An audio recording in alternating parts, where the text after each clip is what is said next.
BJP और शिवसेना अकेले चुनाव लड़ने की भी कर रही हैं तैयारी। सभी 288 सीटों पर उम्मीदवारों के नाम तय करने में जुटी दोनों पार्टियां।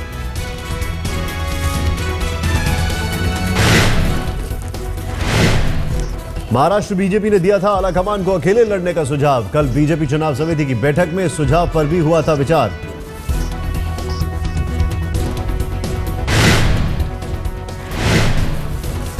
टिकटों को लेकर तनातनी के बीच बीजेपी अध्यक्ष अमित शाह ने किया उद्धव ठाकरे को फोन, गठबंधन बचाने की अपील।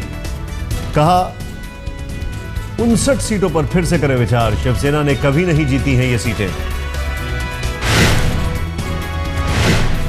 सीटों पर टकराव के बाद अब फोन पर भी फंसा पेच। उद्धव के ऑफिस ने अमित शाह से फोन पर बातचीत से किया इनकार।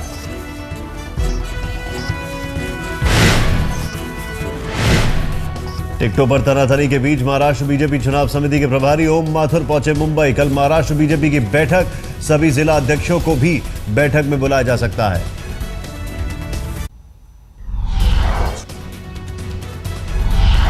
शिवसेना अपने स्टैंड पर कायम। सूत्रों के मुताबिक उद्धव ठाकरे ने पार्टी नेताओं से कहा 151 सीटों से नीचे आने का सवाल ही नहीं। रविवार को मातोश्री में उद्धव ने पार्टी के वरिष्ठ नेताओं के साथ जिला प्रतिनिधियों के साथ की बैठक। सभी 288 सीटों पर लड़ने की संभावनाओं पर भी हुई चर्चा। टूटने वाला है ये सीटों को लेकर क्या कुछ? हमारे ओर से तो हम 4 कदम आगे गए हैं, अभी सोचना उनको है। बीजेपी शिवसेना में जारी विवाद के बीच स्वाभिमान शेतकरी संगठन और आरएसपी ने दी धमकी। कहा 1 दिन के भीतर निपटाए झगड़ा, नहीं तो विकल्प पर करेंगे विचार। नहीं, कल तक फैसला दोनों दलों का नहीं होता तो कल 1 बजे हम बैठेंगे और जो निर्णय लेना है वो कल हम 1 बजे लेंगे।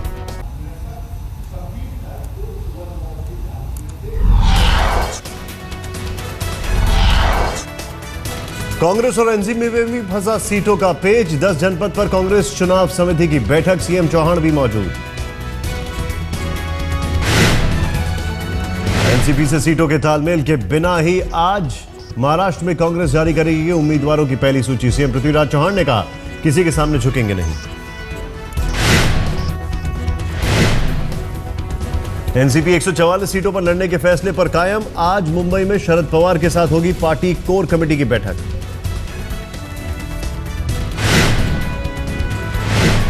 कल रात शीर्ष कांग्रेस और एनसीपी नेताओं के बीच हुई बातचीत, लेकिन सीट बंटवारे को लेकर नहीं बनी बात। आज कांग्रेस और एनसीपी अपने नेताओं के साथ बातचीत के बाद निकालेगी फॉर्मूला, उसके बाद ही बनेगी अगली रणनीति।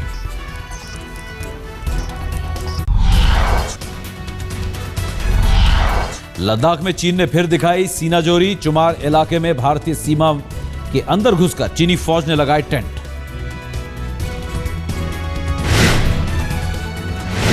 चीन की पीपल्स लिबरेशन आर्मी ने इलाके में लगाए 7 टेंट। चीनी फौज की तरफ से अब तक पीछे हटने का नहीं मिला कोई संकेत। भारतीय सेना की चेतावनी के बावजूद चीनी फौज ने लगाए टेंट। टेंट में चीन के करीब 100 सैनिकों की मौजूदगी।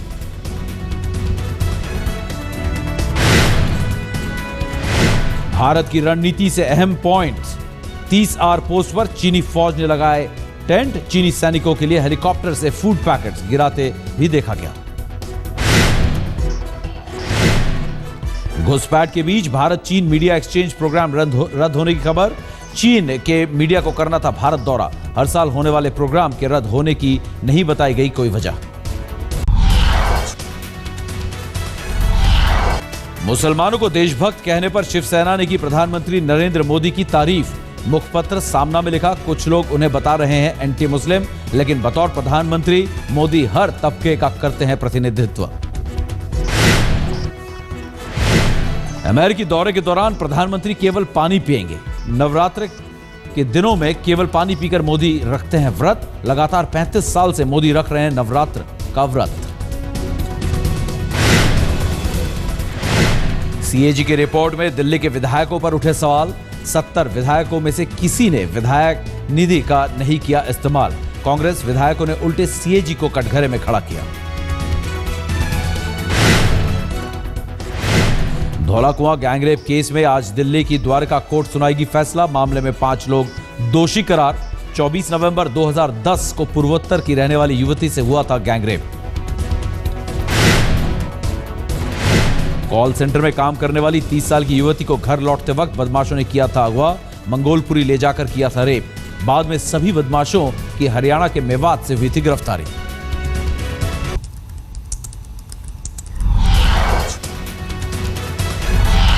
राजस्थान के स्वास्थ्य मंत्री राजेंद्र सिंह राठौर का कुत्ता खोजने में जुटी पुलिस। जयपुर में सरकारी बंगले से गायब हो गया है मंत्री का कुत्ता चार्ली। पुलिस में दर्ज कराई गई कुत्ता खोने की रिपोर्ट। मथुरा में बीजेपी नेता के खिलाफ छेड़खानी का केस। पीड़ित ने मथुरा नगर पालिका अध्यक्ष के पति के खिलाफ की शिकायत। 8 महीने से कर रहा है छेड़खानी।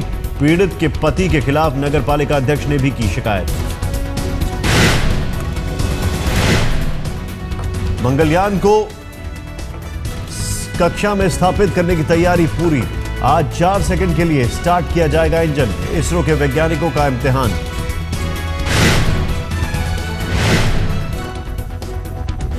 तीन 300 दिन बाद मंगलयान के इंजन को किया जाएगा स्टार्ट। 24 सितंबर को मंगल की कक्षा में प्रवेश करना है।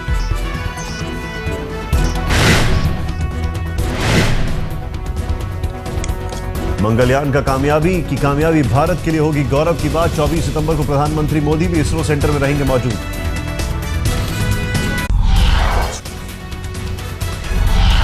दिल्ली के गीता कॉलोनी में एक बंद दुकान में मिला युवक का शव।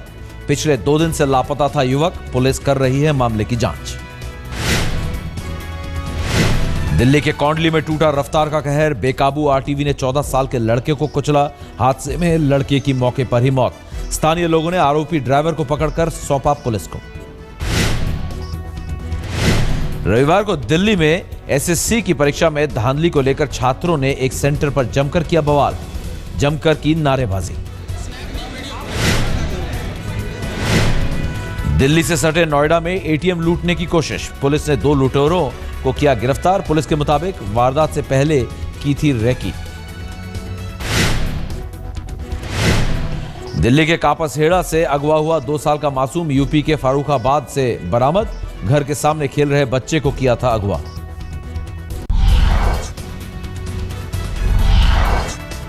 दिल्ली के उत्तम नगर में पानी को लेकर स्थानीय लोगों ने खोला मोर्चा। पानी की सप्लाई नहीं होने के बाद भी लगातार बिल आने से नाराजगी।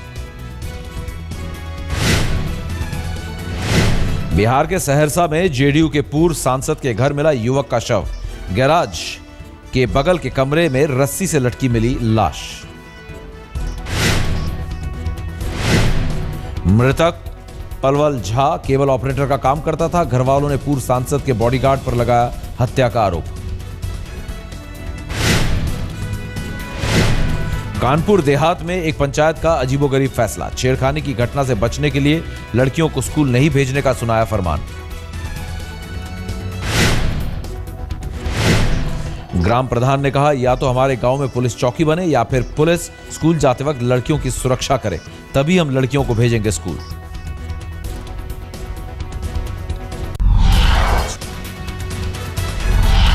एशियाड में भारत को मिला 5वां पदक। महिला टीम ने 25 मीटर पिस्टल में कांस्य पदक जीता। राही सरनोबत, अनीसा सईद और हिना सिद्धू ने दिलाई कामयाबी।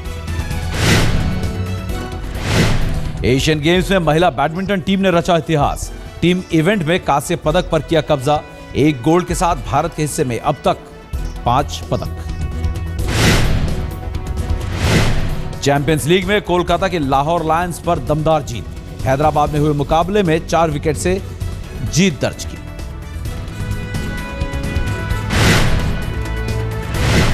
लाहौर लायंस ने कोलकाता के सामने रखी थी 153 की चुनौती। 3 गेंद रहते कोलकाता ने जीता मैच। कोलकाता की जीत के हीरो रहे कप्तान गौतम गंभीर। 47 गेंद पर बनाए 60 रन। चैंपियंस लीग के दूसरे मुकाबले में होबार्ट हरिकेन्स ने केप कोबरास को हराया। 1 ओवर रहते 6 विकेट से जीता मैच।